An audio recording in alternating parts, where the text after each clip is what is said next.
White cop lies about black man in court, not knowing he's a high-ranking Navy SEAL. They say silence speaks volumes.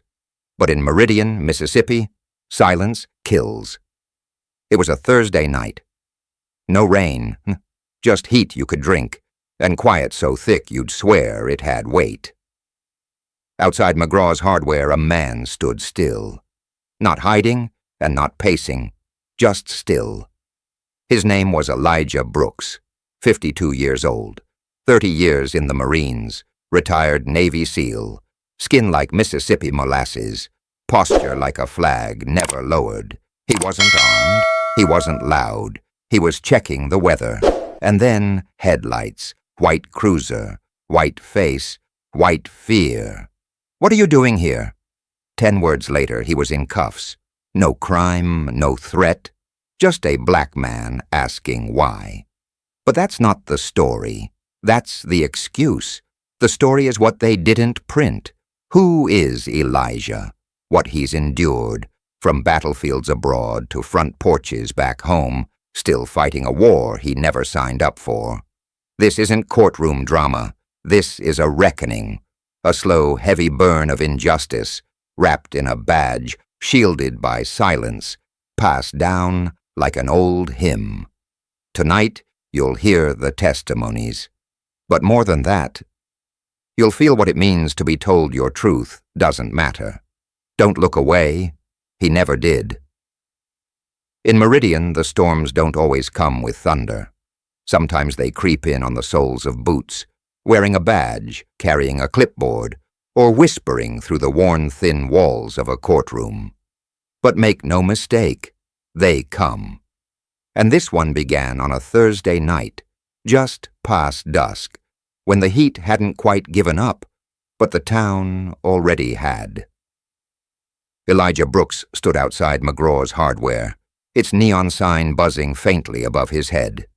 The streets were mostly empty. The cicadas hummed louder than the cars. He wasn't pacing, he wasn't loitering. He was standing still. He had his hands in his pockets, checking the weather on his phone. No crime in that. Not unless you looked like Elijah, 52 years old, skin like Mississippi molasses, shoulders that still held the posture of war.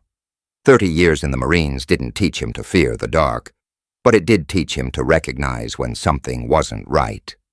And when he saw the headlights roll up, slow, deliberate, he knew this wasn't just a patrol drive-by. This was a choice, a decision. The cruiser door opened. Officer Hank Delaney stepped out, white, 30-something, with the kind of confidence that only comes from never being told no. His hand hovered near the holster, casual but not careless. He didn't greet Elijah. He assessed him, measured him like checking for cracks in a foundation. He already wanted to condemn. "What are you doing here?" Delaney asked. But his tone didn't hold a question. It had a warning. Elijah turned slowly and raised his phone slightly. "Checking the radar. Storm's coming in tonight." Delaney smiled, but it didn't reach his eyes. "That's so? Got ID on you?" And there it was, the script, the ritual, the spark in a long history of dry kindling. Elijah had walked through minefields, ducked sniper fire, and led men out of ambushes. But this moment, this quiet, public moment, held the same charge. It was the silence before something broke. He looked Delaney in the eye, calm, clear, tired. "Why do you need to see it, officer?" And just like that, the air turned thick, thicker than the heat, thicker than the lies to come. In that one question was a history too long, too painful, and far too familiar. You feel that? That tremble in the air? Don't blink. Don't look away. This storm is just beginning. Officer Delaney didn't answer Elijah's question. Not directly. He stepped in closer, closing the distance with a slow, deliberate gait, like a man rehearsing control. His hand still hovered near his belt, casual yet poised, fingers brushing the edge of his holster, as if to remind them both who was writing this scene. "I asked if you had identification," he said again, this time flatter, heavier. His voice dropped its pretense of protocol and settled into something darker, something familiar to men like Elijah, born beneath the weight of southern skies. Elijah didn't move. He had learned long ago that sudden movements, especially from black men in the South, could end up written in the past tense. His voice stayed steady. "I have it. I want to understand the reason for the stop." Delaney's nostrils flared slightly. That was the moment.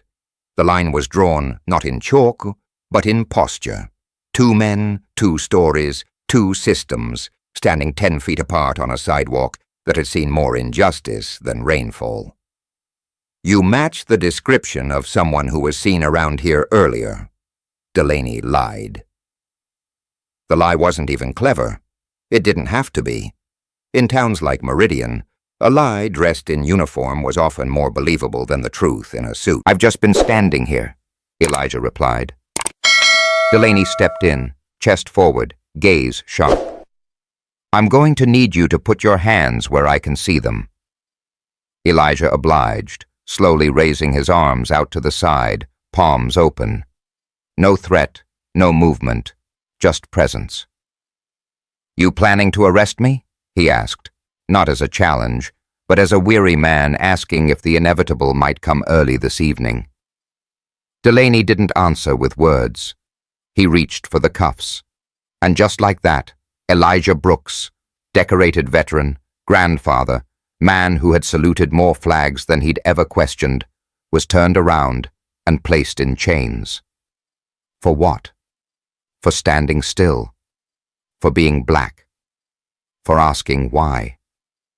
Behind the cracked windows of McGraw's Hardware, the security camera light blinked red, pretending to record.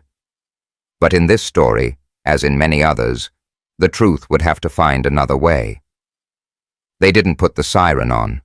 That's something Elijah noticed, even in cuffs. No siren, no lights. Just the slow roll of a police cruiser gliding through quiet Mississippi streets like a secret that didn't want to be seen. It wasn't just about arresting a man.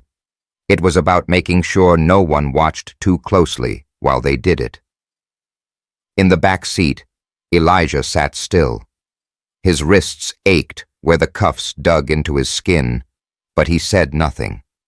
He'd felt worse pain, in combat, in recovery, in grief, but this was a different kind. This was the kind that didn't scream, didn't bleed. This was the kind that settled in your gut like a stone. Through the tinted glass, he saw a few neighbors on porches glance up as the car passed. Nobody waved. Nobody called his name. In towns like this, people knew better than to get involved when a black man was riding in the back of a police car, even if that man was Elijah Brooks. Even if he'd coached Little League, served 3 tours, and built porches for half the neighborhood. In that moment, he wasn't a neighbor. He wasn't a veteran. He was a suspect. And that was all it took. The cruiser pulled into the back lot of the Meridian Police Department. No front door pageantry, no walk of shame, just shadows and the hiss of summer air through a loose vent.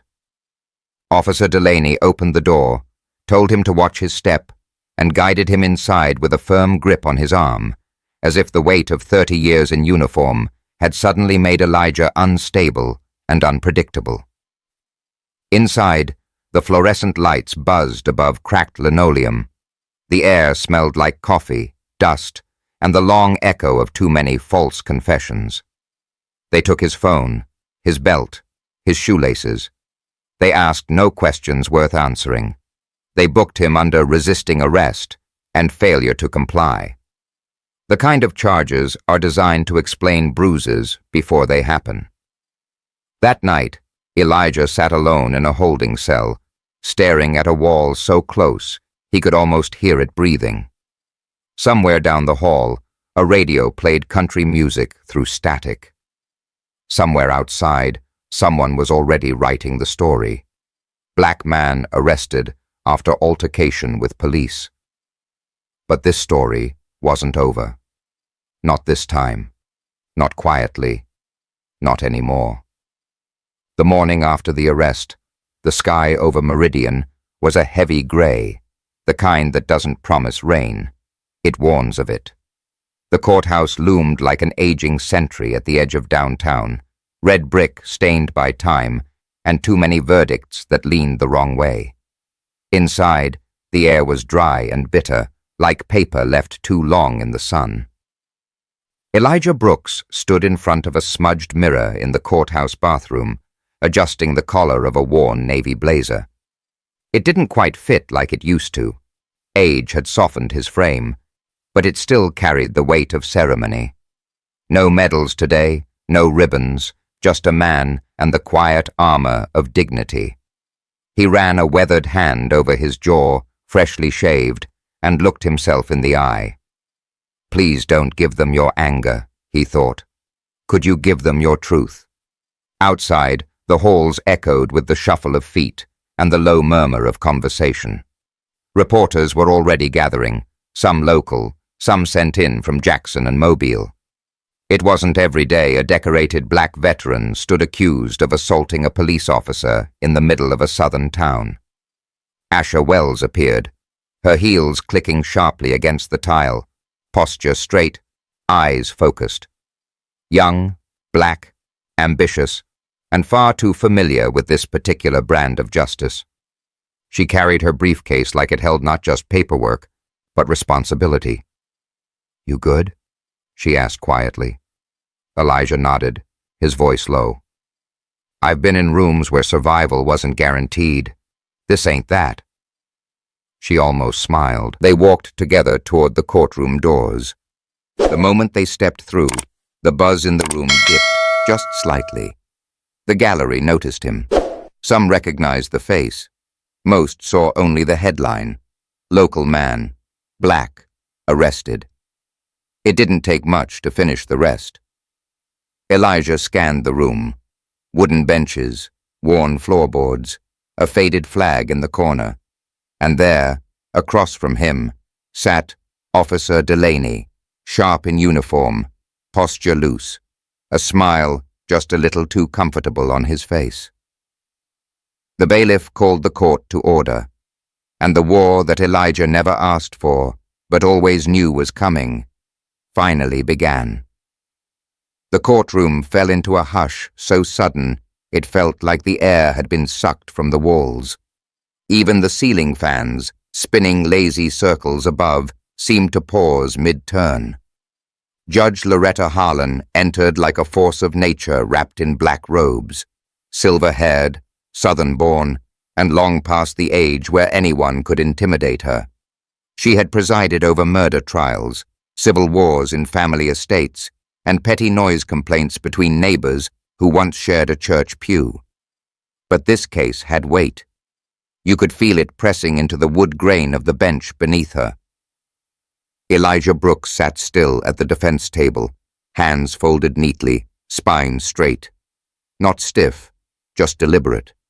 He wore stillness the way others wore pride, not to prove anything, but because he refused to be anything less than whole. Beside him, Asha Wells whispered something too low to hear. Elijah gave the barest nod. His eyes, however, never left Delaney. Officer Hank Delaney lounged across the aisle with the confidence of a man who had never lost a room. His uniform was sharp, with buttons gleaming, and a badge polished to a blinding shine. The smirk on his face said it all. He thought this was already over. To him, the courtroom was a formality, the trial just another hoop. He didn't see the storm. He didn't feel the shift. But it was coming. The bailiff cleared his throat. State of Mississippi versus Elijah Brooks. The prosecutor stood, all starch and certainty. He looked like he hadn't smiled in 10 years and had no intention of starting now. Your Honor, the state will demonstrate that the defendant resisted lawful authority and assaulted a law enforcement officer in the line of duty. The words floated out into the room like a funeral hymn, dry, cold, practiced. Elijah didn't flinch. He had faced bullets sharper than these. But the room heard them. The jury leaned in. The audience stilled. And on the bench, Judge Harlan narrowed her eyes, watching both the man in the uniform and the one in the suit. She knew this wasn't just about what happened outside McGraw's hardware. This was about the weight of a lifetime in a single question. Whose word would this courtroom believe? The storm had crossed the threshold. Now it was inside. Officer Delaney took the stand like a grown-up stepping onto a stage he'd performed on 100 times before. He adjusted his tie, squared his shoulders, and looked out at the jury with the ease of someone who believed his story didn't need to be true. It just needed to be told with confidence. And confidence, in Mississippi courtrooms, often did more work than evidence ever could. The prosecutor guided him gently, each question a cue in a script rehearsed behind closed doors. Delaney spoke cleanly, smoothly, with just the right inflection of concern and authority. I approached the defendant because he was loitering outside a closed business, he said, voice firm but measured. I asked for his identification. He became agitated and aggressive. When I attempted to de-escalate, he shoved me and made a motion toward my service weapon. He paused then, let the silence settle just long enough for the image to sink in. A black man, threatening, dangerous. The room didn't gasp, not out loud, but the shift was there, subtle and sharp, like the first twitch of wind before a hurricane. Elijah sat motionless, hands still folded, gaze locked forward. He didn't blink, didn't flinch. Asha, beside him, made a quick note in her legal pad, her jaw tight. Delaney continued. At that point, I had no choice but to restrain him, for my safety and the safety of anyone nearby. A few jurors nodded, barely. Others glanced toward Elijah, some with doubt, some with something softer, uncertainty perhaps. The story was working. It always had. This wasn't the first time a black man had been described as a threat with no proof beyond fear. When the prosecutor asked if there was body cam footage, Delaney shook his head, almost regretfully. Unfortunately, the equipment malfunctioned. We've filed a report on that. The prosecutor nodded. No further questions. Delaney stepped down and returned to his seat, his eyes skimming the gallery like a performer gauging applause. But the storm didn't applaud. It waited, quiet, coiled, and Elijah Brooks, still as stone, was not done, not even close. The courtroom held its breath after Officer Delaney stepped down. It wasn't a gasp, it was deeper than that, a suspension. A pause so long and taut, it felt like the walls themselves were listening. The judge gave a brief nod toward the defense, but didn't speak. She didn't have to. The room had shifted. Asha Wells rose slowly from her seat. She didn't storm the courtroom, didn't pace like they do on television. She walked with intention, with the kind of gravity you only carry when you've spent your whole life being told you have to be twice as prepared, twice as composed, to be taken half as seriously. She adjusted her glasses, held a single sheet of paper in her left hand, and turned toward the bench. Your Honor, she began, her voice clear, level, and built for moments like this. Before the defense begins our formal testimony, we respectfully request the court's permission to present supplemental evidence recently obtained from a civilian witness. There it was, the pivot, the break in the rhythm. The prosecutor stirred, lips pressed thin. The judge raised an eyebrow, neither surprised nor curious. Evidence not previously disclosed? The judge asked. Yes, Your Honor, Asha said, lifting the flash drive between two fingers, like it carried weight equal to the truth. It's a short video clip recorded by a bystander. We believe it directly contradicts Officer Delaney's account. A murmur swept through the gallery, rustling jackets, shifting feet. The prosecutor objected on procedural grounds, but the judge cut him off with a firm wave of her hand. Let's see it. The screen came alive in the corner of the courtroom, grainy footage, captured from a car window across the street. The angle was off, but the audio was sharp, too sharp to ignore. Delaney's voice rang out. Don't make this harder than it needs to be. Then Elijah's voice, calm, controlled, unmistakable. I'm not resisting. I'm just standing here. A beat of silence. Then Delaney again, his tone tight, venomous. Men like you don't get to question me. The courtroom didn't erupt. It sank into itself like the air had thickened, like something had been knocked loose, and nobody quite knew how to catch it. The judge didn't move. The jury didn't blink. And Officer Delaney, he looked away for the first time. Asha clicked off the screen. The silence that followed wasn't empty. It was electric. The kind of silence that only comes after something undeniable has been seen. And Elijah Brooks, still seated, still silent, watched the room reckon with its reflection. The silence after the video wasn't just silence, it was judgment without a word spoken. You could hear the weight of it in the way chairs stopped creaking, in how even the overhead lights seemed to buzz more softly. The moment the video ended, it was no longer just Elijah Brooks on trial. It was the story itself. The one too many had learned by heart. The one where the uniform tells the truth, and the black man doesn't. Judge Harlan let the silence settle a moment longer, like ash after a fire. Then she turned her eyes toward the defense table. Miss Wells, she said, voice even, you may proceed. Asha didn't move right away.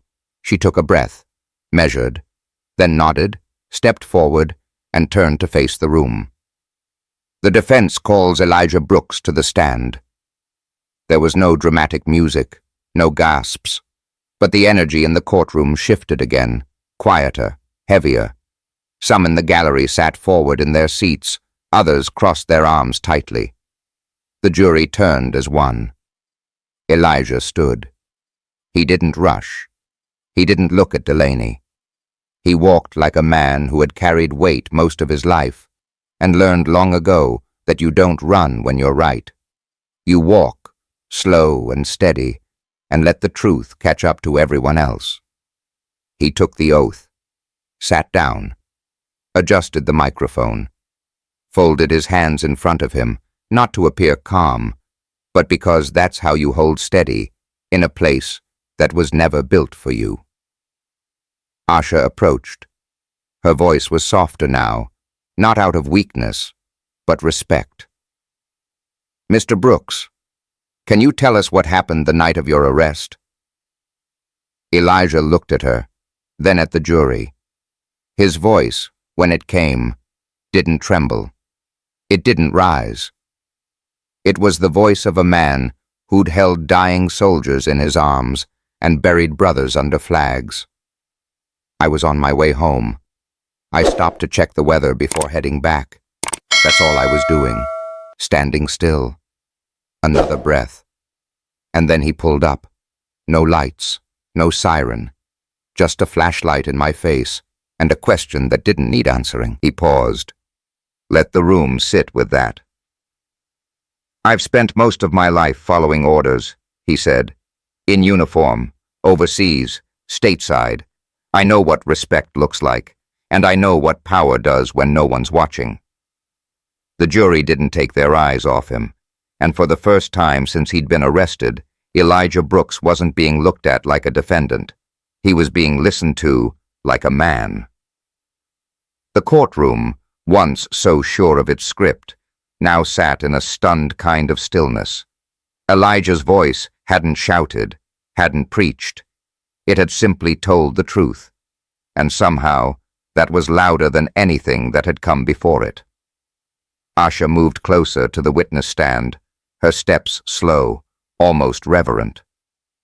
"Mr. Brooks," she said, "did you, at any point, raise your voice or make any physical move toward Officer Delaney?" Elijah didn't hesitate. "No, ma'am. I kept my hands visible. My voice is steady. I didn't curse, didn't resist. I just asked why." "Why did he stop you?" "Yes." "And his response?" Elijah's jaw set slightly. His voice didn't change, but there was a shadow behind it now. "He told me men like me don't get to ask questions." A hush, sharp and jagged, cut through the room. Asha let that hang. She turned, scanning the jury. They weren't leaning back anymore. They weren't blinking away boredom. They were watching. Not a defendant, a man, a veteran, a neighbor. "Mr. Brooks," Asha said, quieter now, "you served this country, didn't you?" "Yes, ma'am." "How long?" 30 years, 3 wars, 10 deployments. "And in all that time, did you ever raise a hand against a fellow soldier, strike a superior, reach for a weapon that wasn't yours?" Elijah shook his head once. "Never. Discipline wasn't optional. It was survival." Asha stepped back, her voice steady as stone. "And did you reach for Officer Delaney's weapon?" "No, I didn't." "Did you assault him?" "No, I did not." A long pause. Then Asha turned to the judge. "No further questions." She didn't need to say more. The courtroom had heard what it needed to hear. The myth was cracking. The story they'd all been told was beginning to unravel. And Elijah, hands folded in his lap, didn't smile. He didn't gloat. He just waited for the truth to do what it always does, when you let it breathe. The prosecutor rose slowly, buttoning his jacket like a man preparing for a funeral he didn't want to attend. His face was composed, but his eyes betrayed him.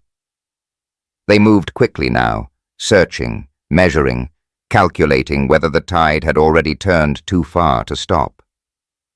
He approached the stand where Elijah sat with the same calm he'd carried since the moment he entered the courtroom.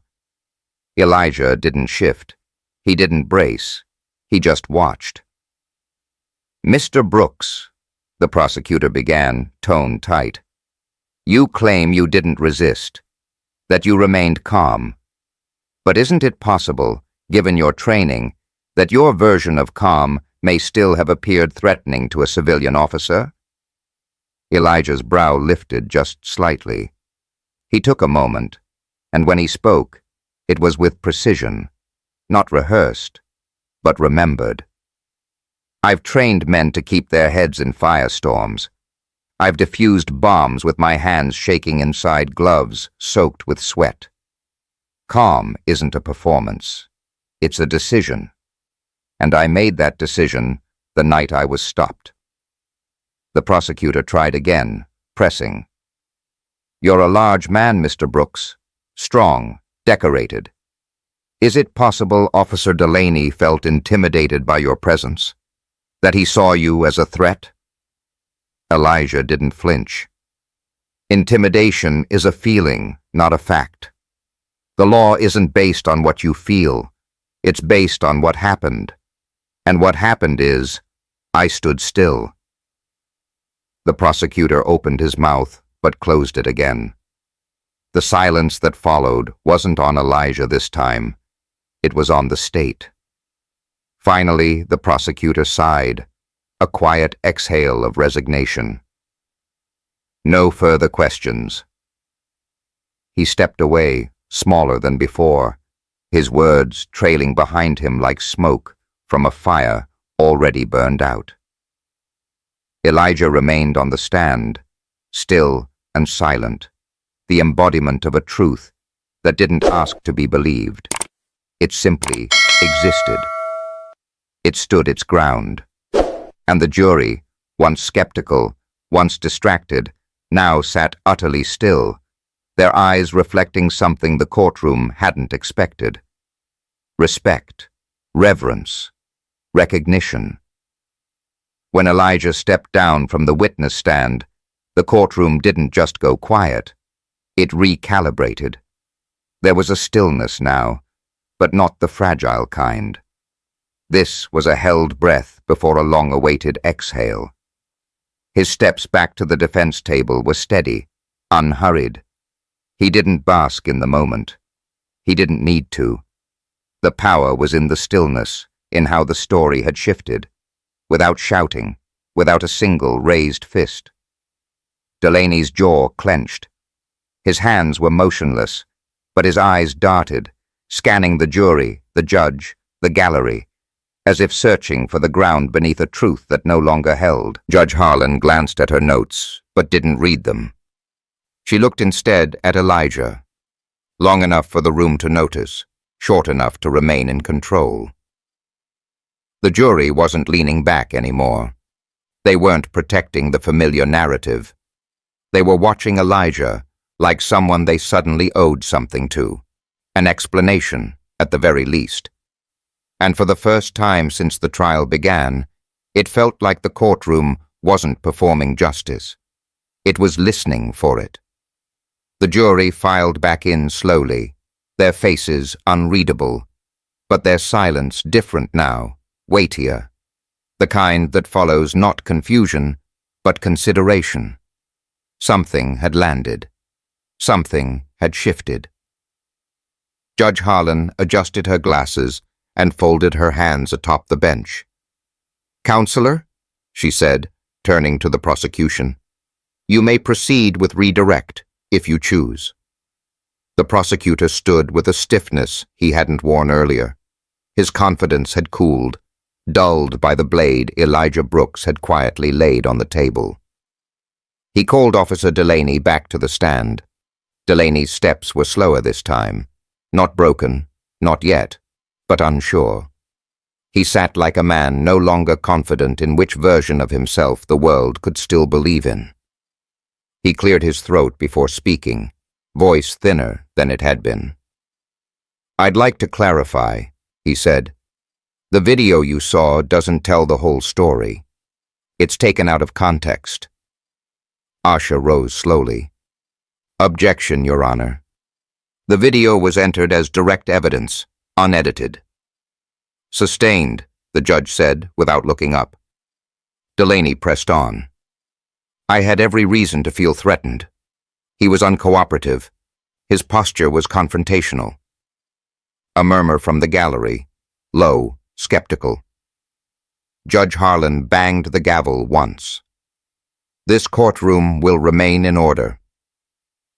But the order was already gone, because no one watching Elijah Brooks speak could forget the stillness, the restraint, the deliberate calm of a man who had learned, through decades of service, that survival meant never giving anyone an excuse to doubt your dignity. And now Delaney's words fell into that silence like stones into deep water.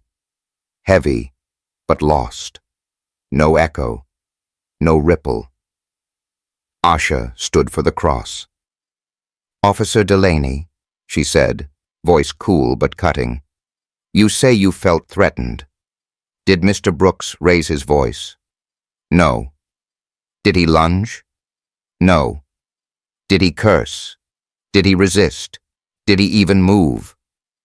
Delaney hesitated. "No." The jury turned. Some leaned in. Others stared straight ahead, frozen in the realization that they were no longer watching a man defend his actions.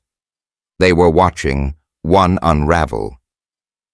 Elijah sat still, back straight, hands clasped lightly on the table. And the wall of uniforms, of assumptions, of false control, kept cracking, not loud, not sudden, but fatal. Officer Delaney stepped down from the witness stand more slowly than he had mounted it. His shoulders, earlier drawn with quiet arrogance, now sloped just slightly enough for the trained eye to catch. He didn't look at the jury. He didn't look at Elijah. He looked at the floor.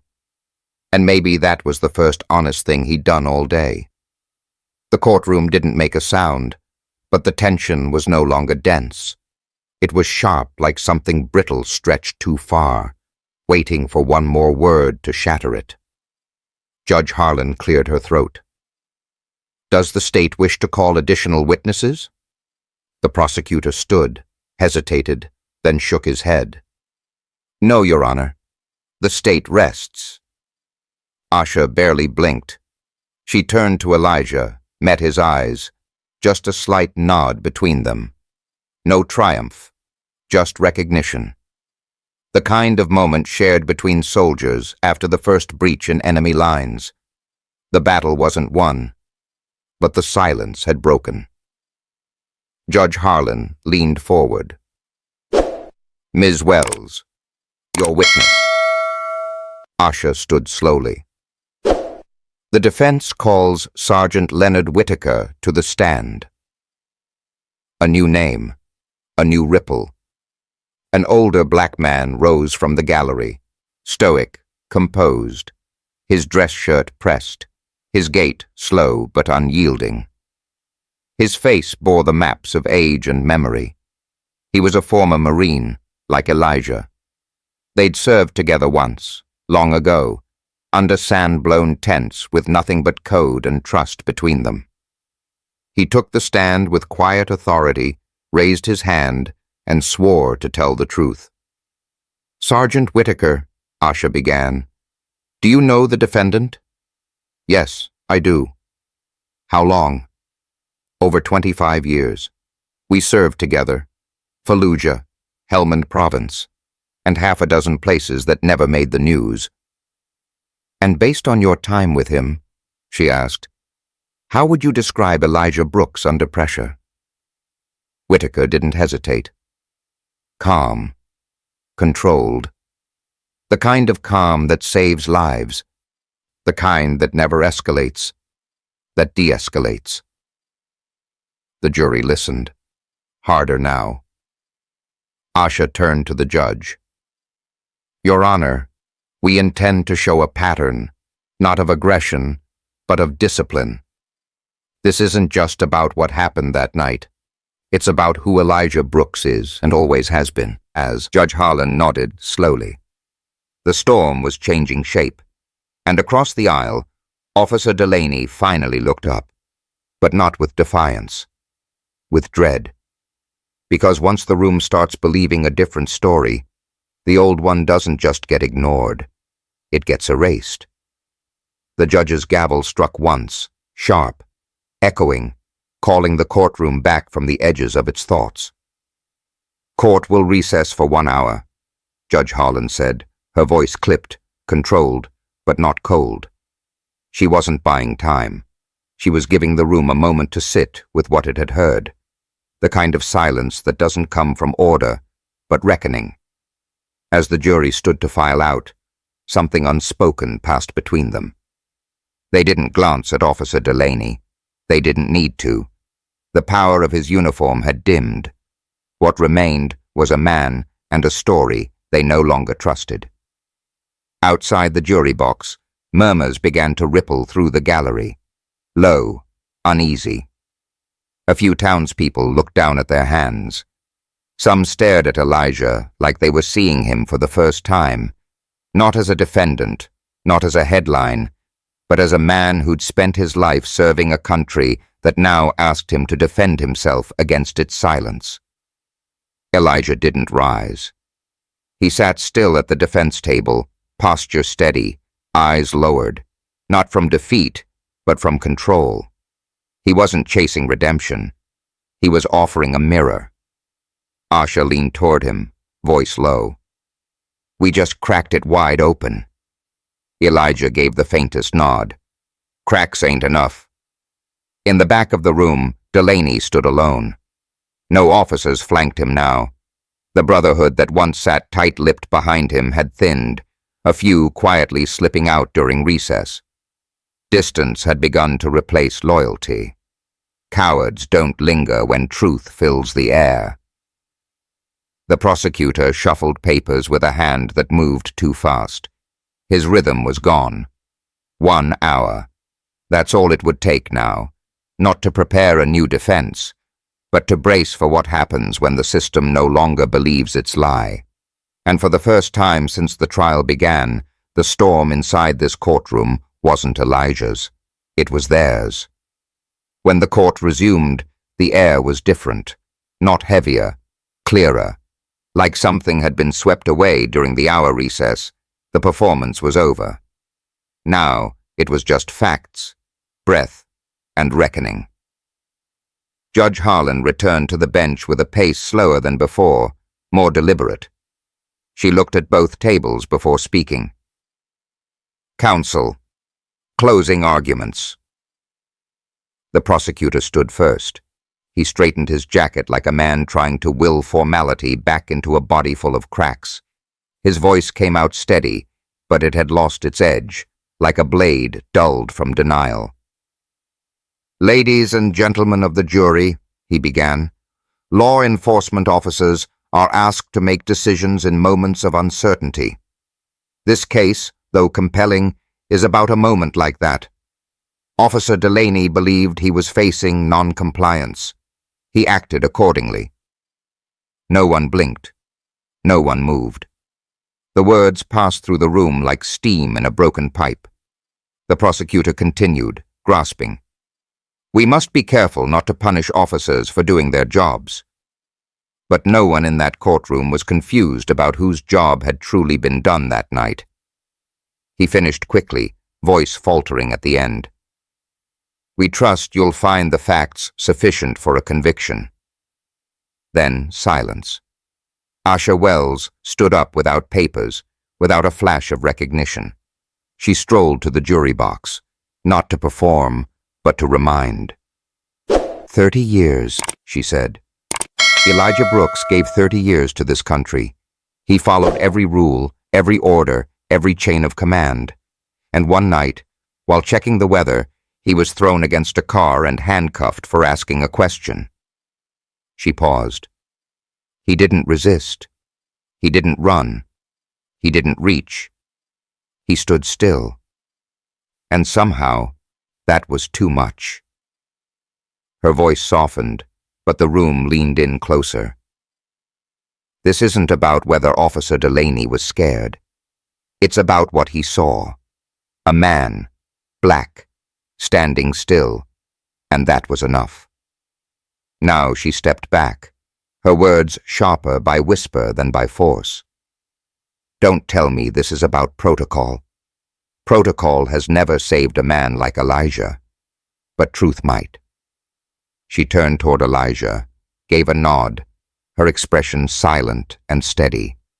And if truth still matters in this room, then today it has one chance to stand. Asha returned to her seat. The jury sat still, stunned, not by drama, but by clarity. Judge Harlan gave her final instructions, short, precise. Then they dismissed them. The courtroom emptied slowly, but the tension didn't leave with them, because now, for the first time in this trial, no one was sure what would happen next, and that meant the system was finally doing what it had refused to do for years. It was listening. The jury took less than 4 hours. That in itself said something. When they filed back into the courtroom, no one whispered. No feet shuffled. Even the wood of the benches seemed to hold its breath. Elijah sat unmoved. His hands were clasped lightly, his posture as it had always been. Dignified, centered, prepared for either verdict. Asha sat beside him, spine straight, pen resting untouched on her notepad. The pen wasn't needed anymore. Either the truth had landed, or it hadn't. Judge Harlan took her place, her eyes scanning the room like someone counting the weight of what was about to be said. "Has the jury reached a unanimous verdict?" she asked, her voice like dry thunder. The forewoman, a woman in her 60s with streaks of silver in her hair and tired resolve in her eyes, stood. She held the verdict form like it might burn her fingers. "We have, Your Honor."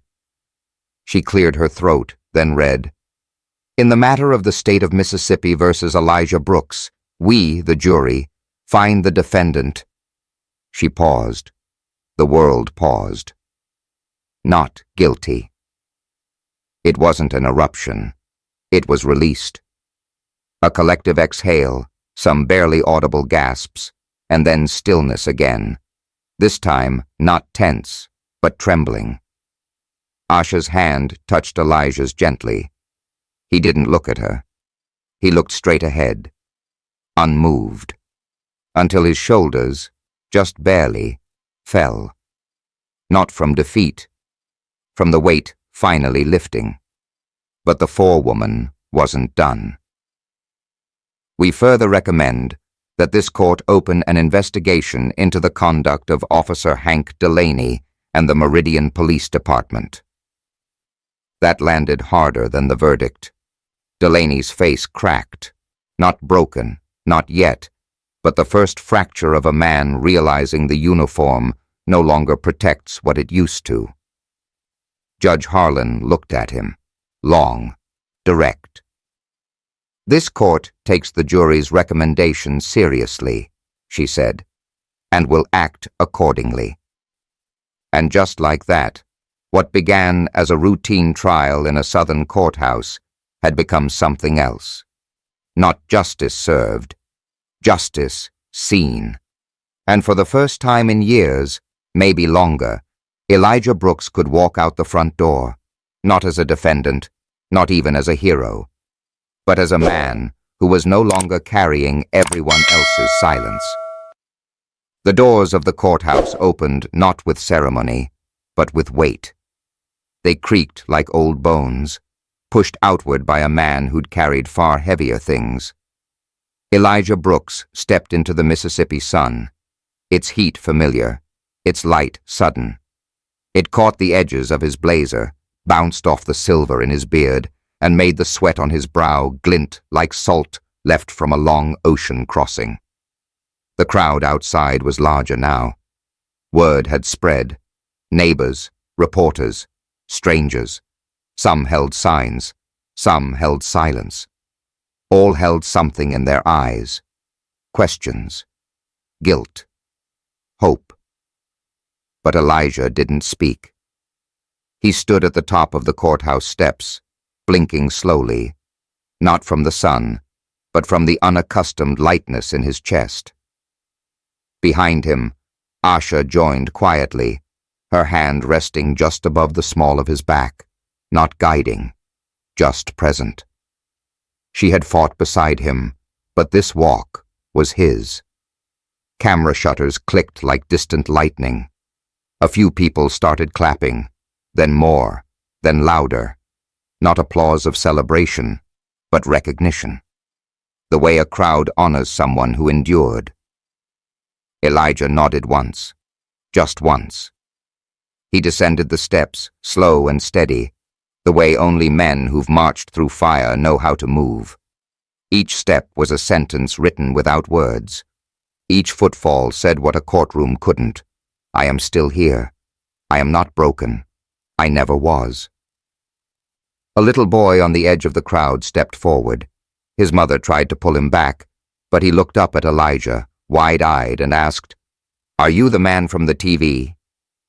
Elijah looked down, smiled just enough for one corner of his mouth to rise. "No," he said gently. "I'm the man who finally got heard." Then he turned toward the street, not to escape, but to return, to life, to breathe, to ownership of his own story, no longer told about him, but by him. 3 days passed.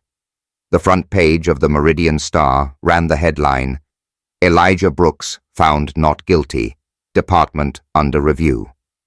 But no one remembered the words. They remembered the photo. Elijah, stepping into the sunlight, shoulders squared, eyes forward. No triumph, no anger, just clarity. The courthouse stood quiet now. No cameras, no crowd. Just wind moving through the trees like it, too, had something to say.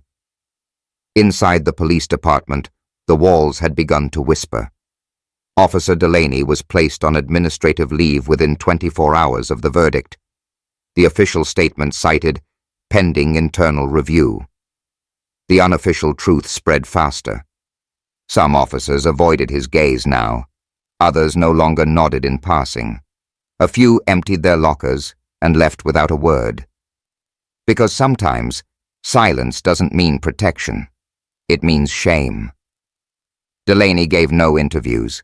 He went home early, often, and the town, for the first time, didn't follow him. A few blocks away, the local barber shop, Elijah's regular spot, was full.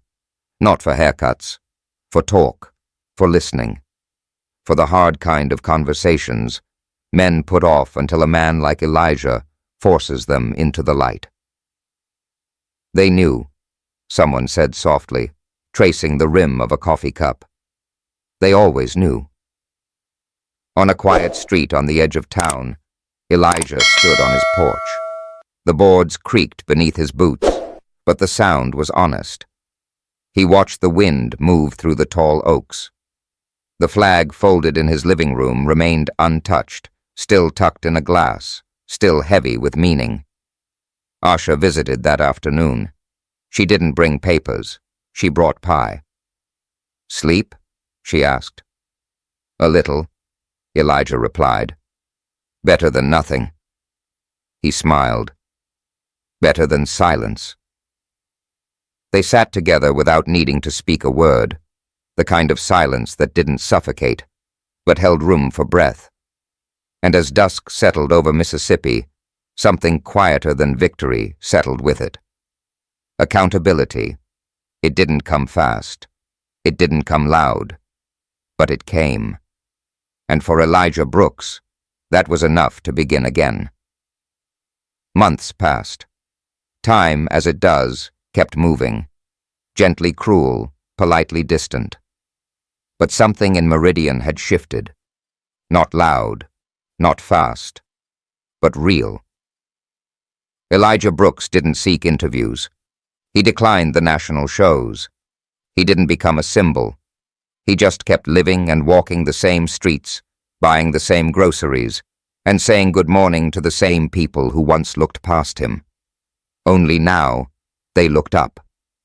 The little boy who had once called him the man from the TV visited again, this time with a drawing. Elijah, standing in front of the courthouse, sunlight behind him, his fists not raised, just open. Elijah hung it on the fridge. He spent his mornings on the porch, watching the light stretch across the lawn like a promise too long delayed. Veterans stopped by, young lawyers wrote letters, and churches, black and white, started praying each other's names. Across the state, the case was being taught in law schools, not as a rare exception, but as a required awakening. The investigation into Officer Delaney led to more than expected. Files reopened, policies rewritten. Some careers ended quietly. Others began, with eyes wide open. And Elijah? He never raised his voice, never demanded an apology, because the point was never to win.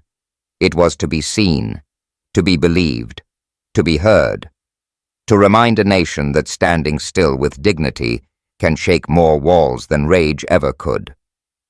And so, in a small town in Mississippi, where the air is thick with history and memory, one man's stillness moved the system. That's how change happens. Not all at once, not in headlines, but in one man standing still and refusing to disappear. What would you have done if you were Elijah, standing still, yet accused? Or Delaney, hiding behind a badge when the truth got too close. Or maybe you're the witness, listening now. The choice is always ours. Speak up or stay silent. Elijah didn't fight with rage. He stood with dignity. And that was enough to make a system tremble. If this story moved you, if it made you reflect, question, feel, then don't keep it to yourself. Please share your thoughts in the comments. Would you have stood like Elijah? What would you say to a man like Delaney? I read every word. Your voice matters more than you know.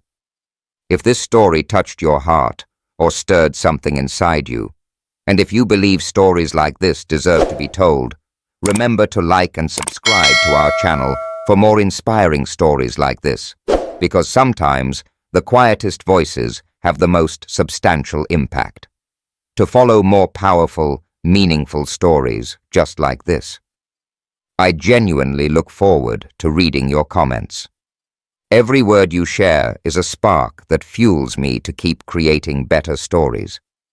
Thank you for taking the time to speak with me and for listening attentively throughout our conversation.